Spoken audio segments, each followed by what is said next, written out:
Ito yung sikat na barbecue place na sinasabi nila.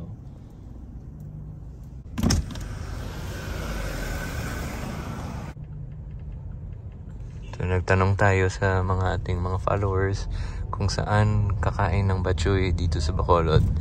And most of you guys suggested this place. So, malapit na tayo. Dito daw siya banda sa may Triangle. Dito sa may shopping center. Ariyo. Uy. No pets allowed. Ha ha ha. Oh, sige ah. Ate, ikaw na lang eh. Special. With egg. Oh. Wala na utok. Sige. Additional chicharon kung pwede.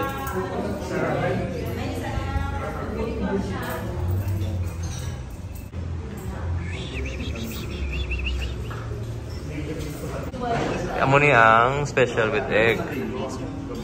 Nice.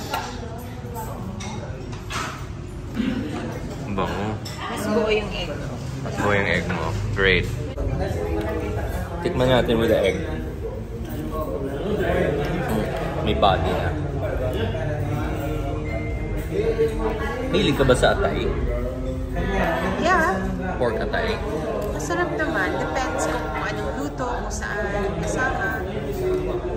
Mas sariwa yung atay. Walang amoy. Slippery yung noodles. Maganda yung texture. So ano bang how can you tell na it's a good batchoy? Ano yung... Alam mo yung nahanap ko yung chicharon eh. Nahanap ko yung chicharon crunch. Pero, yung style nila, durog yung chicharon.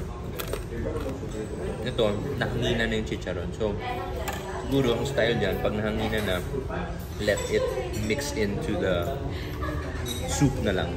And then, kasi yung soup medyo manamis-namis, dun manggagaling yung alat ng yung alat ng lasa ng chicharon.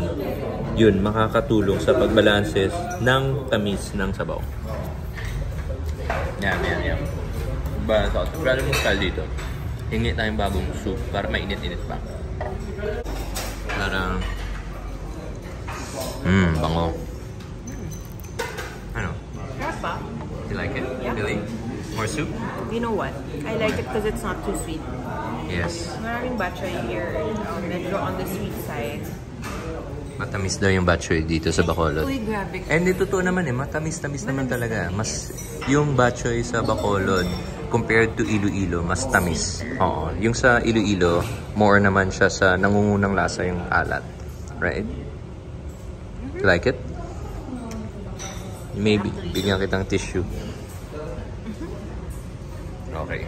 Sarap yung atay niya. Oh, masarap yung atay. Bakit? It's not... There's also a texture ng atay na ayoko. Like, parang nagiging rubbery na. This is okay. So, medyo, alam mo, fresh na siya. Sarap. The soup is good din. Saktong alat siya eh. Hindi siya din sobrang alat. You like the, yung atay, fresh? Of course. That's very important. Kasi atay mabilis ma-rubbery at saka yung the taste tendency ng minsan. So pag na-overcook yung atay or hindi fresh, makunat siyang kainin, matigas. Malasa yung broth, no? Pero again, yung karne, lambot, no? Siguro parang... Gusto ko kumain ng fried garlic. Normally hindi ako kumain ng atay, pero this one, exception. Pero hindi lang ako sanay kumain ng atay. So that was pretty good. 240, 2 bowls, dasig, mabilis yung service, nandyan ka agad, yun lang ginagawa nila. Again, lasang-lasa mo lahat na nilagay nila sa broth na yun. So it's one, parang after a long day's work, sobrang siyang sulit. Hits the spot, busog, pwede ka nang mag-fasting kung nagfa-fasting kayo, or pag uwi mo sa bahay hindi ka nagutom, Kasi kumain ka na ng masarap na bok choy, pwede na yung pang patapos ng mahabang araw. Sige.